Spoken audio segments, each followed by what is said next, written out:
One of the biggest setbacks I faced was during my postgraduate work permit PGWP application process. Despite following the timeline and submitting my application within 2 months of graduation, within the 6-month eligibility period, I made a critical error by failing to upload my transcripts. This mistake, which I admit every single day, resulted in my application being rejected. Desperate to rectify the situation, I sought the help of an immigration consultant, but this decision only made things worse. The consultant provided entirely incorrect advice, and instead of resolving my issue, he exacerbated it by failing to submit the necessary documents when requested. The consultant's misrepresentation, compounded with delays caused by the COVID-19 pandemic, stretched the resolution process over 2 years. During this time, the consultant lost his license, and I was left to deal with the consequences. By the time I sought other legal options, I had passed the statute of limitations for restoring my status and was left with no viable path forward. This forced me to consider starting from scratch, re-enrolling in extra studies,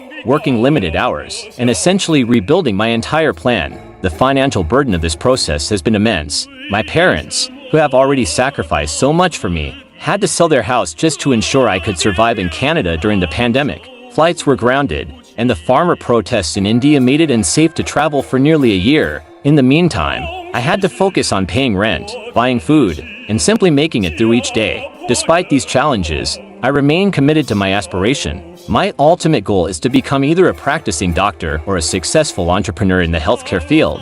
Along the way, I've developed an interest in studying pharmacy and exploring how it intersects with my background in health sciences. However, I've encountered additional hurdles due to policy changes and a growing influx of fraudulent immigration applications. These changes have led to stricter laws, which now make it nearly impossible for students like me to work on constructive, long-term projects or pursue meaningful opportunities.